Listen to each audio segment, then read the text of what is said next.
Mitakuyepi. Hello, everyone. Today's date is the 21st of July, 2026.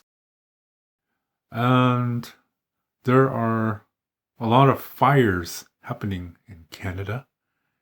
And it's a very horrible situation. And whole communities actually are losing everything. And I would like to say some things about fire. And I posted this video several years ago, but I believe that it pertains to what is happening today as well. So I hope you enjoy this message, and please think about the things that are going to be said, because they are very important. In Lakota Spirituality, this is one of our most sacred symbols, and it represents a lot of things. And one of the things that it could represent are the four elements of earth, wind, water, and fire. And that they are all connected to each other. That's what the medicine wheel teaches, that everything is connected to each other. And that when one part is out of balance, at least one part, then the rest, something happens. And they try to help each other to bring back that balance. And in Lakota Spirituality, these are alive. These are entities. And that means we can talk to them. And I made a video recording of this many years ago, and I would like to play this so you have some background concerning fire and what it means to Lakota people. This is a sacred being. This is something that is connected to the sun. And like all the elements, they are all important. And so, please enjoy this message. Many years ago, I remember, oh geez. Now I'm trying to remember. That's how many years ago it was. No, it's back in the 1980s. There was a very interesting news story that was in a lot of the native media at the time, and maybe some of you might remember this. But let me give a little bit background information.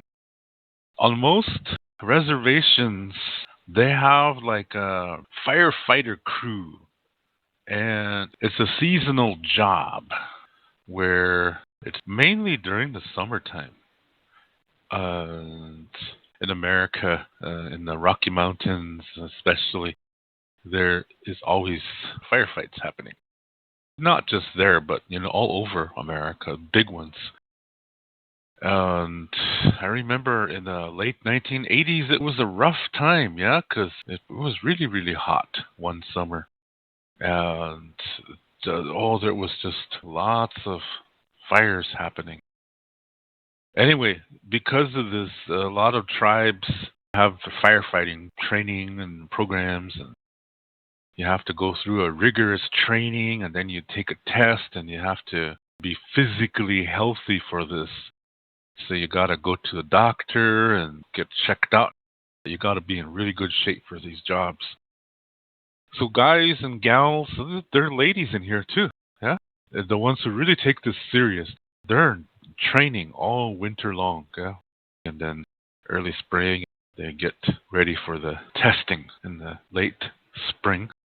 And when they pass, they get a special certificate for that year, because they got to do this every year, yeah? You have to maintain not only your physical health, but your alertness to be able to really watch the nature to see what the fire is going to do, or what it most likely will do, and to look at it and add in the wind factor and make a good estimate of what's going to happen in the next few hours or so.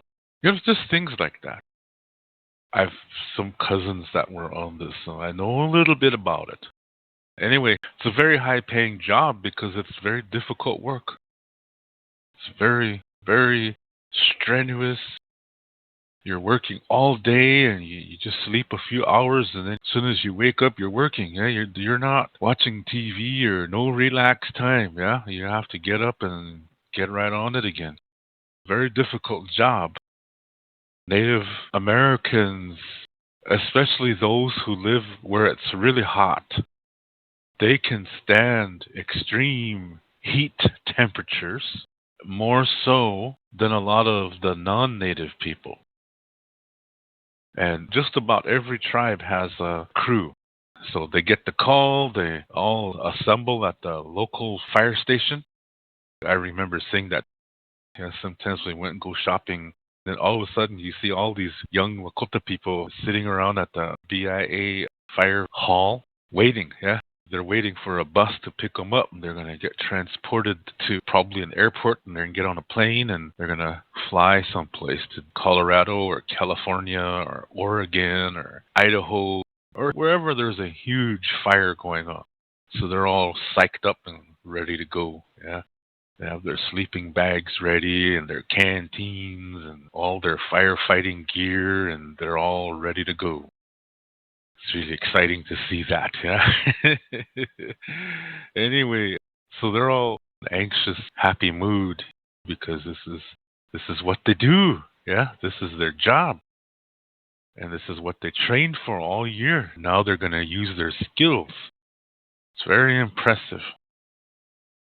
So this happens every year. And because it's such a dangerous job, they get paid really good. Yeah. And they eat good too. Yeah. When they're out there in the field. Because when you're going to have a firefighter working like that all day, he's got to be in a good spirits. Yeah. So they got to eat good food. And it's like a warrior society. Yeah. They have to watch out for each other and help each other. So a lot of these native firefighters are like this. It's very, very impressive.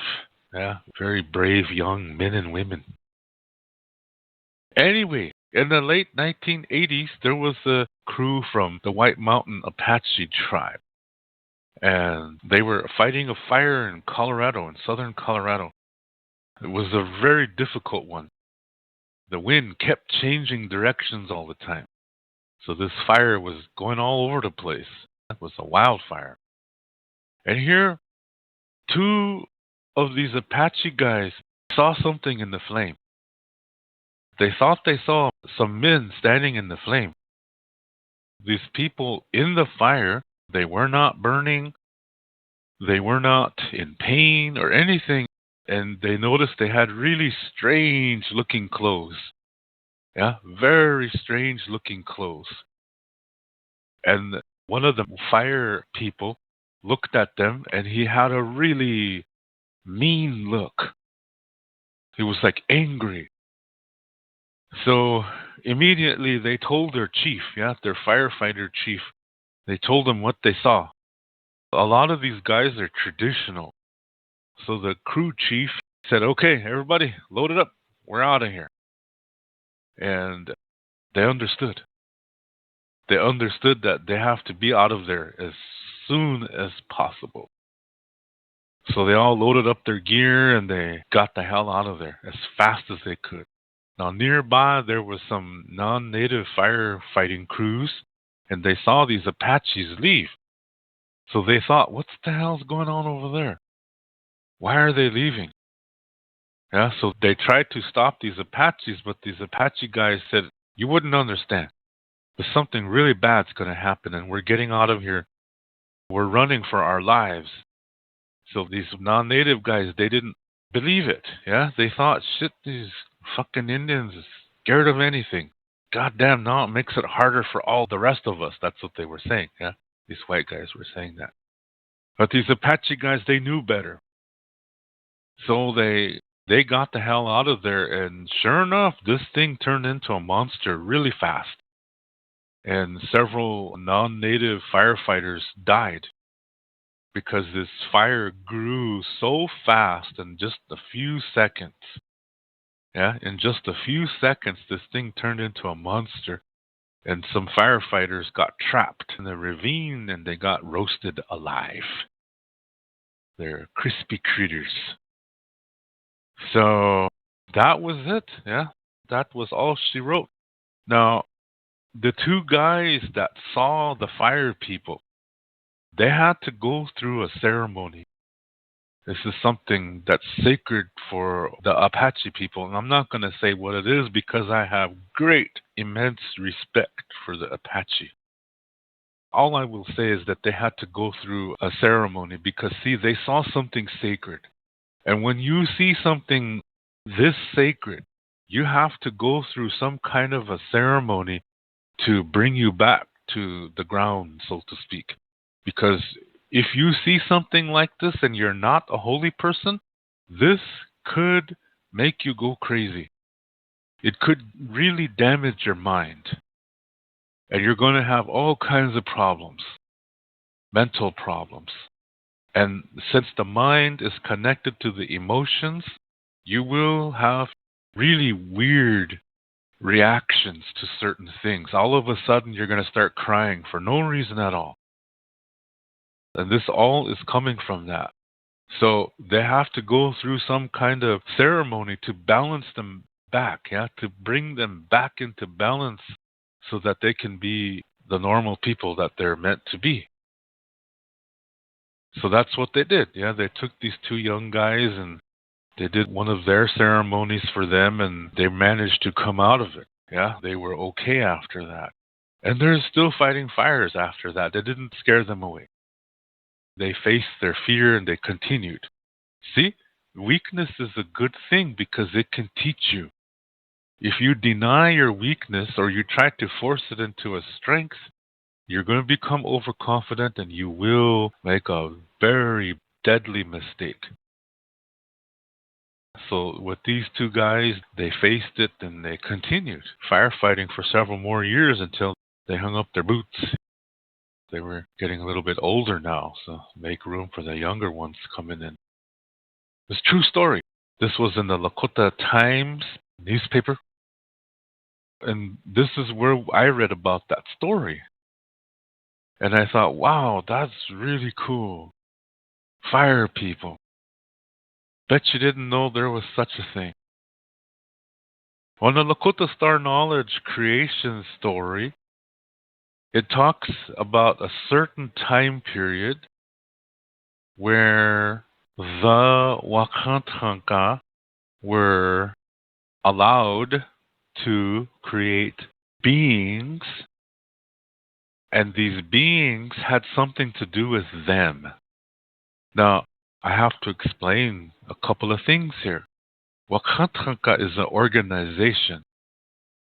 You heard me talking about the Christian brainwashing that happened on the early days of the reservation, and that because of that brainwashing, today most Lakota people believe that Wakantanka is God, a one God concept.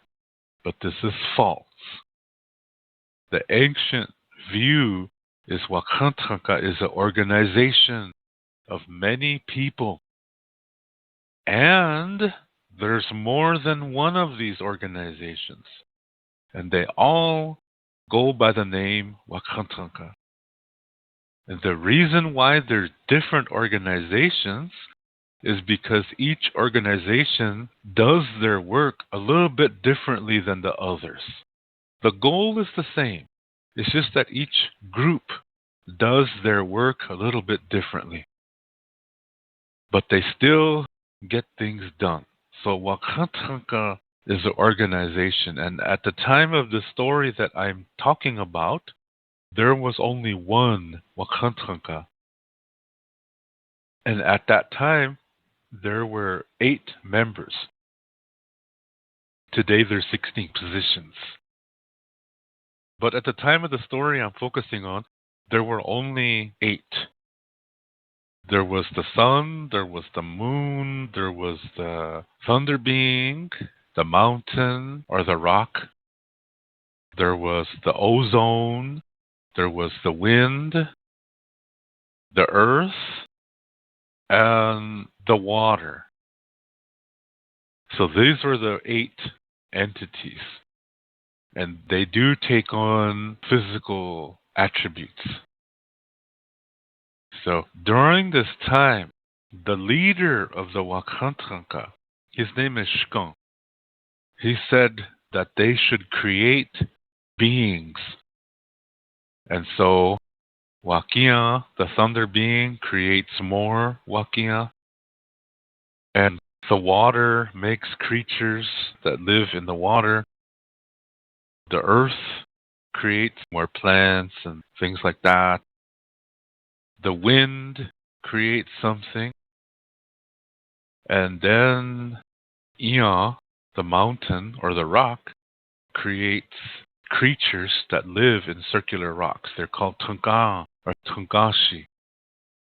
And now, today, they're known as Tungashila Pi.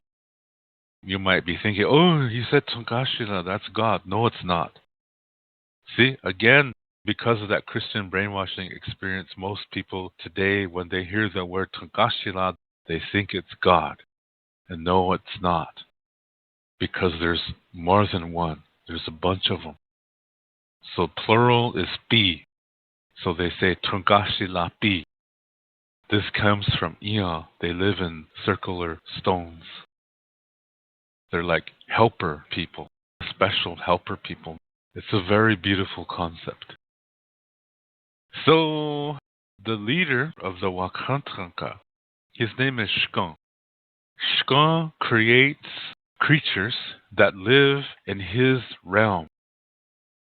His realm is the ozone, which means there are creatures living in the ozone layer. In the 1990s, one of the space shuttle missions was going around the Earth for several weeks, and they decided to film one of the storms because it was interesting to see a thunderstorm from space. Because normally we see it when we look up in the sky, we see it from the Earth. But the space shuttle was providing a unique opportunity to videotape what the thunderstorm looks like from the other side, from outer space. And every time it flashed, they saw things. You hear one of the astronauts saying, "Oh my God, it's a zoo up here. There's all kinds of animals living up there." Their bodies are very transparent looking, because they have to be able to live up there, So what they think they do is they eat the radioactivity that comes in from the sun. If these things were not in the ozone layer, we would all be crispy critters instantly. The ozone really keeps the earth protected. And these creatures that live in the ozone, they're the ones that are doing the protecting. They're the ones that are eating this radioactivity. It's interesting, And every now and then, when one dies, it falls to the earth. So it might be raining or something, and then suddenly it looks like there's jello hitting the ground. It looks like jello. It's very spongy and different colors. It's like a jello factory exploded from someplace. But that's one of these things. It's dead now, so it comes back to the earth. People don't know that, but we knew that. It's in our stories. See, this is an example of the knowledge that these stories have. So we knew about these animals. It's a sacred work they do, Because of them, we can live. Because of them, the water is drinkable. You see that? Because that's the first thing that comes into the earth is the sun, the rays of the sun, and those rays carry radioactivity. If it wasn't for them, man, the earth would have been a desert long time ago. Life would not even have formed if these things were not in the ozone. Another member of the first Wakantaka is we, the sun. And this guy created things from him. This is the fire people. They live in the fire. And their work is like a cleansing work. It's very related to Wakia. When there's a fire, these fire people show up and they nurture the fire to clean the area. Scientifically, this makes sense too. That's why a lot of times you see people or firefighters, they do a controlled burn. And the reason why they do that is to cleanse the ground so that more things will grow. Yeah, like more trees will grow and flowers and other kind of plants. And that's what Wakea does too. When she strikes the earth, she's invoking these fire people to come and cleanse the area after she starts it. See? It's really, really beautiful when you think about it. So this is why when Lakota people pray, they address everything. They address the four directions. They address the earth. They address Shkun, the ozone in the sky. And they address the sun. They address the moon. They address everybody and they give thanks. They're acknowledging that we are all connected, even to these fire people too. It's a beautiful concept. Yeah, it's a very, very beautiful concept. So, in the Lakota Star Knowledge stories, these people, like I said, they live in the fire, and one of the things they do is cleanse the area. So, if you were to see one, you have to go get yourself rebalanced, because if you don't, you're really literally playing with fire on yourself. You could go crazy. They wear certain clothes with certain designs on the clothes. That's all I can say. I'm not going to say what the designs are. That's a sacred knowledge. Another person that the fire beings listen to is Heoka. Heoka can bring the weather. He can say, oh, everything is okay here, and oh, it's just nice weather here, and everybody's happy and rejoicing, and Heokas, they speak the opposite of what they mean. What he's really saying is it's awful. The people need help. They're dying. That's what he's really saying. And so Wakea comes and does whatever she needs to do. If it involves starting a fire by striking the earth, this is calling for the fire people to come and to help in this process of cleansing. It's a very sacred thing. It's beautiful because they're doing this so that we may live. That's nice. I like that very much. I'm thankful for that. You see, a lot of tribes have the same belief. Not everybody does, but a lot of tribes do. So that's why when we start a fire, we pray, because there's fire people in there. Those are sacred people. Back to the story, these Apache guys, they knew what it was, yeah, because they know their culture and they know this, and they got out of there. So after that, a lot of other tribes started to train their native firefighters in this spiritual matter about these fire people, that this is a sacred thing and to respect it. So fire people is a very, very interesting concept. And it makes sense though, yeah? It's just a wonderful, wonderful thing. So humans are upsetting the balance of nature so much that nature is fighting back to regain that balance. And that's why when you see a fire person, they look like they're upset. Because they're upset at the humans. The humans are throwing the earth out of balance. Now, I read a very troubling story that there's a Japanese team of scientists. They want to dig away into the earth all the way to the center. And that's a no-no. Why would you dig into your mother like that? If they do actually achieve that, something really wrong is going to happen in the earth. Something very, very wrong is going to happen. So just think about that. And I will too. Anyways, I just wanted to talk a little bit about that because the more we know these things, the more we are aware of it, the more we see our interconnectedness to each other, and then we see more purpose in life. Then you're really on the road to love when you live like that. So after listening to this message, I believe it would be good that we address the fire, that we look at it from its perspective instead of looking at what it's doing to us. Yeah, we always focusing in the Western world about us when we really should be focusing on the whole, yeah, on everything, because everything is connected and we are connected to the elements. We are connected to fire. There's a part of that within us, of each element. There's a part of that within us, and we can talk to that.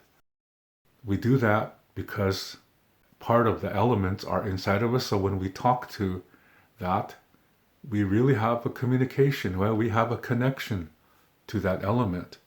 So I believe it would be a good idea to pray to the fire, to talk to it, the goal being peace. Because after hearing the message that I just stated here, that we need to look at the bigger picture and not just what affects just us, but the bigger picture of what affects everything. So we can pray to the fire, sing to it, and they will hear us because a part of them is already within us. So let's do that. And we can also sing to the fire too. And here's a song that you can sing to them. Tukashela